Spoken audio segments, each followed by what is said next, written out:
Again welcome करता हूँ एक नई वीडियो के साथ। दोस्तों आज का जो वीडियो था वो बुलिंगर बैंड को लेके मैंने डालना था, बट इसके पहले आपको मूविंग एवरेज का कंसेप्ट जो था वो बताना ज़रूरी है।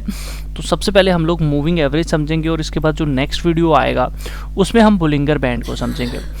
अभी तक हमने फ़िलहाल के जो कंसेप्ट है हमने सपोर्ट रेजिस्टेंस को समझ लिया है। जिन्होंने नहीं वो वीडियोस देखा ज़रूर देखिए। हम लोगों ने हायर हाई को समझ लिया है, हमने ट्रेंड लाइन को समझ लिया है, हमने डिमांड सप्लाई को समझ लिया है, हमने रिवर्सल पॉइंट्स को कुछ समझने की कोशिश की, ठीक है, हमने ब्रेकआउट को समझने की कोशिश की है, एंट्री पॉइंट जिसे हम कहते हैं। तो ये सब टॉपिक हम कवर कर चुके हैं, जो कि 7 वीडियोस थी कुल मिला के। तो अगर आपने पहले वो नहीं देखी तो आपको वो देखनी चाहिए और फिर इस वीडियो पे आना चाहिए। दोस्तों मूविंग एवरेज होती क्या है? मूविंग एवरेज 2 तरह की है, एक एक्सपोनेंशियल होती है और एक नॉर्मल होती है सिंपल मूविंग एवरेज। तो हम लोग चाहे आप ई वाली यूज़ करो एस वाली यूज़ करो सेम ही है। ये थोड़ा फास्ट चलती है, ये थोड़ा लेट चलती है, ठीक है। तो फिलहाल के लिए हम सिंपल मूविंग एवरेज के ऊपर काम करेंगे। और हमेशा एक बात ध्यान रखना कि मूविंग एवरेज का सबसे पहले आपको मतलब पता होना चाहिए। तो मूविंग एवरेज निकलती कहाँ से है? हम इंडिकेटर्स में जाते हैं। तो इंडिकेटर चाहे आप ज़ीरोदा यूज़ करते हैं, कोई भी है, तो वहाँ पे आपको ऑप्शन आ जाता है। तो यहाँ पे जाके जैसे कि मैं देखिए मूविंग एवरेज यहाँ पर सर्च करता हूँ, तो ये आप यहाँ पे देखेंगे ये मूविंग एवरेज। यहाँ पे मैंने क्लिक कर दिया और क्लिक करने के बाद आप लोग देख सकते हो कि यहाँ पर ये एवरेज आ गई। अब ये एवरेज क्या होती है? ये एवरेज हमें बताती है कि ये कितने दिन की क्लोजिंग है। आप लोग देखेंगे मेरे प्राइस पे, यहाँ पे देखिए मेरे पास 50 की है, 125 की है, 100 की है, 150 की है, 9 की है। अभी जो लगी है जो ऑटोमेटिक आप कह सकते हो या डिफ़ॉल्ट रहती है वो 9 पीरियड की होती है। और ये 9 पीरियड है क्या? सबसे पहले आपको ये समझना होगा। आप अपनी मर्जी से जो लगाना चाहें वो लगा सकते हैं। 9 हो गया, 50 हो गया, इसका मतलब क्या है? इसका मतलब ये है कि आप देखिए ये हाई की भी होती है, लो की भी होती है। इसका मतलब ये है कि पिछले, अगर मैंने 9 पीरियड की मूविंग एवरेज लगाई तो पिछले 9 दिनों की एवरेज, ठीक है। हो सकता है किसी दिन 300 स्टॉक क्लोज हुआ है, जैसे कि अभी ये 2378 है। तो आप देखोगे यहाँ पर यहाँ क्लोज हुआ, यहाँ पर यहाँ क्लोज हुआ, यहाँ पर ये क्लोज हुआ, यहाँ पे क्लोज हुआ, फिर ये नीचे क्लोज हुआ, फिर ऊपर है ना, यहाँ पर नीचे नीचे नीचे। तो आप पिछले 9 दिन की एवरेज को देखते हैं कि भैया कुल मिला के क्या प्राइस निकला, ठीक है। 9 दिन अगर प्राइस 100 से लेके 50 के बीच में बंद हो रहा है तो एवरेज पॉइंट क्या है, ठीक है। एवरेज स्कोर जो है वो हमें बताती है ये मूविंग एवरेज मूव कर रही होती है, किस एवरेज में ये मूव कर रही है ये हमें बताती है, ठीक है। तो हम जो सबसे छोटी मूविंग एवरेज इस्तेमाल करते हैं सबसे पहले वो है 5 पीरियड की, ठीक है। फिर उसके बाद आ जाती है जो लोग 9 पीरियड की इस्तेमाल करते हैं, कुछ लोग 18 पीरियड की इस्तेमाल करते हैं, कुछ 20 पीरियड की इस्तेमाल करते हैं, कुछ 50 की इस्तेमाल करते हैं, कुछ 100 की इस्तेमाल करते हैं, फिर 125 की इस्तेमाल की जाती है, फिर 150 की इस्तेमाल की जाती है और लास्ट 200 की। मैक्सिमम जो होती है वो यहाँ तक है। एवरेज तो आप 250 की भी लगा सकते हो, ठीक है, आप 300 की भी लगा सकते हो, लेकिन मैक्सिमम ये रहता है।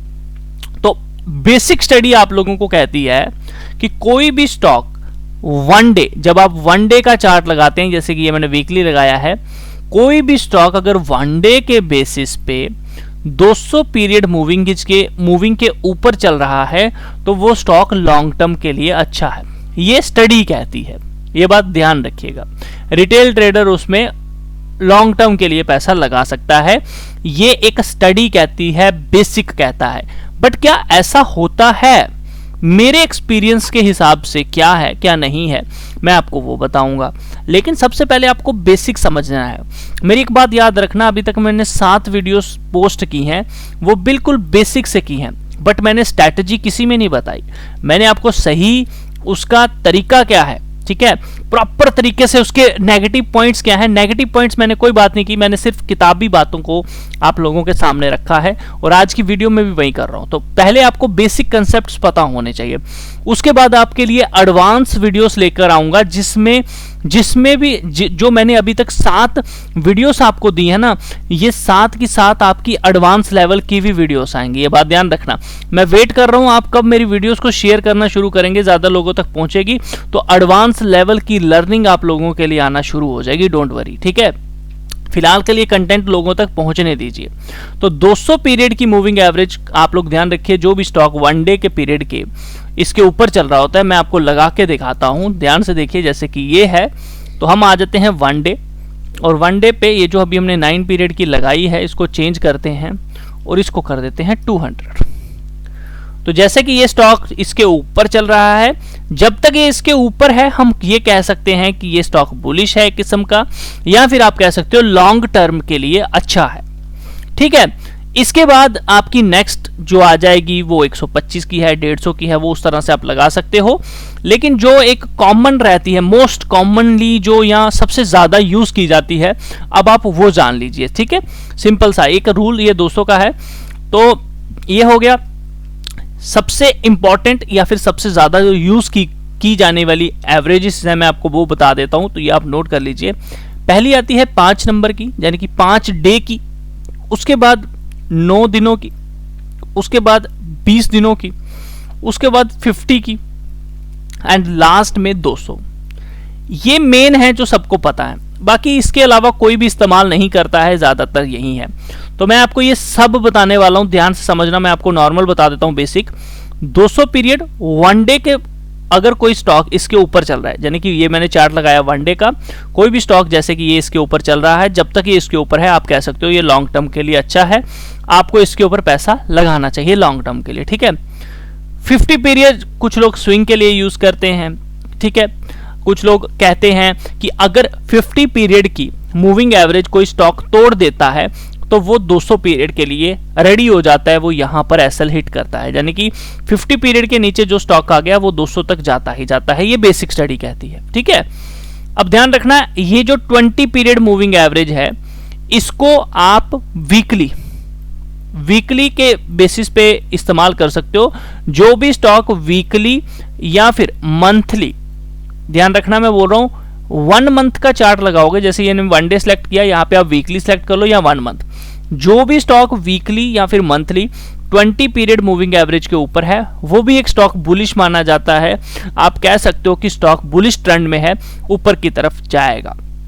रही बात 5 पीरियड की और 9 की, तो लोग इसे कन्वर्जन के लिए भी यूज करते हैं। 20 के साथ 9 को 20 के साथ लगाते हैं और कहते हैं जब ये कन्वर्जन हो जाए, 20 वाली नीचे हो जाए, 9 वाली ऊपर हो जाए। कैसे, मैं आपको यहां पे दिखा देता हूं, ध्यान से समझना चीजों को, ठीक है। चलो हम लगा के बताते हैं आपको। जैसे कि हम लोग क्या करेंगे, ये अभी लगा देंगे 9 पीरियड की और एक आपकी लगा देते हैं ये 20, मैं इसको चेंज कर देता हूं, ठीक है, 20 पीरियड। तो कुछ लोग स्ट्रैटेजी बना के चलते हैं, ये देख रहे हो, ये वाली नीचे ये वाली ऊपर, जैसे कि ये ऊपर हो गई ये नीचे। तो कुछ लोग कहते हैं कि भैया जब 9 वाली बिल्कुल ऊपर आ जाए, ठीक है, 9 पीरियड की मूविंग एवरेज जब ऊपर आ जाए, जैसे ये 9 पीरियड ऊपर हो गई, 20 नीचे हो गए, तो स्टॉक बुलिश हो गया। जब ये 20 वाली ऊपर आ जाए, 9 वाली नीचे हो जाए, स्टॉक इसके नीचे चलना शुरू हो जाए, तो ये बेरिश हो गया। तो कुछ लोग इस तरह से भी इस्तेमाल करते हैं, ठीक है। तो ये हो गया 9 का कंसेप्ट। पीछे रही आपकी 5 दिनों की मूविंग एवरेज। 5 दिनों की जो मूविंग एवरेज रहती है, इसको आप 1 डे के बेसिस पे लगा के रखिए। जब भी स्टॉक, ध्यान रखना, जब भी एक स्टॉक इसके नीचे 1 या 2 दिन क्लोजिंग देता है, ध्यान रखना 1 या 2 दिन क्लोजिंग दे दे, रेड कैंडल 3-4 घंटे अगर इसके नीचे क्लोज कर देता है 1 डे के टाइम फ्रेम पे, तो कहा जाता है कि स्टॉक 20 पीरियड मूविंग एवरेज की तरफ बढ़ता है। एग्जाम्पल के तौर पे चलिए मैं आपको यह भी बता देता हूं, तो ठीक है। तो अभी जैसे 5 पीरियड की लगाते हैं, 9 पीरियड वाली बंद कर देते हैं।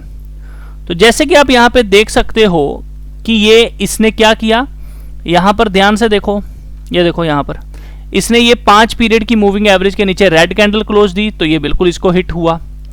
यहां पर ऊपर चल रहा था, क्लोजिंग दी, इसको हिट हुआ। यहां इसके ऊपर चल रहा था, ये ऊपर वाली 5 पीरियड किया, इसके नीचे रेड कैंडल क्लोज हुई, तो इसने 20 को हिट किया। और सेम पैटर्न आपका नीचे से भी रहता है, ठीक है, सेम पैटर्न नीचे से भी है। जब 5 पीरियड के ऊपर जाके कोई स्टॉक क्लोज कर दे, तो आप कह सकते हो कि वो 20 पीरियड को हिट करने के लिए चल पड़ता है। जैसे कि इसने यहाँ पे क्लोजिंग दी तो यहाँ हिट हो गया, है ना। ये देखो यहाँ पे इसके ऊपर आया तो ऊपर ऊपर चलना शुरू हो गया। तो ये एक कंसेप्ट है, बेसिक चीजें हैं। तो ये है सबसे अच्छा प्राइस रहता है जब सारी मूविंग एवरेज एक लेवल पे आ जाएं, तो आप ये भी कह सकते हो कि वो सबसे अच्छा एवरेज पॉइंट है, ठीक है। तो ये एक सिंपल सा एक लॉजिक है। देखो ये स्टॉक कितने अच्छे तरीके से इसको फॉलो कर रहा है, ठीक है।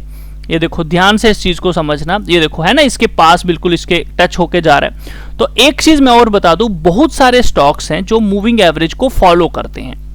कुछ स्टॉक ऐसे होंगे जो 200 पीरियड को बहुत ज्यादा रिस्पेक्ट करेंगे, वो हमेशा क्या करेगा, वो 200 के पास आएगा, ऊपर चला जाएगा। कुछ 20 पीरियड को फॉलो करते हैं, कुछ 50 पीरियड को फॉलो करते हैं, कुछ 100 पीरियड को फॉलो करते हैं, कुछ 125 को फॉलो करते हैं। तो आपको किताबी दुनिया में नहीं जाना है, आपको अपने एक्सपीरियंस के हिसाब से जाना है कि वो स्टॉक कर क्या रहा है, वो किस लेवल को रिस्पेक्ट कर रहा है, किस मूविंग एवरेज को रिस्पेक्ट करता है। तो जैसे कि आप देख रहे हो कि ये 20 पीरियड को बहुत अच्छे से रिस्पेक्ट करता है, जब इसके ऊपर चला जाता है तो फिर इसके नीचे जाने का नाम नहीं लेता। तो हर एक स्टॉक का अलग अलग बिहेवियर है। तो आप अगर किताबों के बजाय ये चीज देखें कि कौन सा स्टॉक किस मूविंग एवरेज को रिस्पेक्ट करता है, तो आप अपनी एक स्ट्रेटजी बना सकते हैं, ठीक है। तो 200 पीरियड का मतलब यह है कि भैया पिछले 200 दिनों की एवरेज का मिला के एक प्राइस निकालना, और जब भी स्टॉक उसके प्राइस पास आता है तो आप कह सकते हो कि आप 200 दिनों में जो इसके अंदर बाइंग हुई एक एवरेज प्राइस के पास, आज स्टॉक उसके पास आ गया है और आप उसे जो है वो आज उस लेवल पे आप पकड़ने जा रहे हो, ठीक है। तो होप सो आपको आज की वीडियो में कंसेप्ट समझ आया होगा। वीडियो अच्छा लगा लाइक जरूर करें, शेयर जरूर करें। इसी तरह की और वीडियोस को पाने के लिए आप चैनल को सब्सक्राइब कर सकते हैं। मिलता हूं आपके साथ नेक्स्ट वीडियो में, तब तक के लिए अपना ख्याल रखिए। गाइज एक बात ध्यान रखिएगा, ये वीडियो स्टडी पर्पस के लिए थी, इसके बेसिस पे कोई भी बाइंग सेलिंग ना करें, जोखिम आप सबका रहेगा। ट्रेड लेने से पहले एक बार अपने फाइनेंशियल एडवाइजर से जरूर पूछिए, क्योंकि रिस्क आप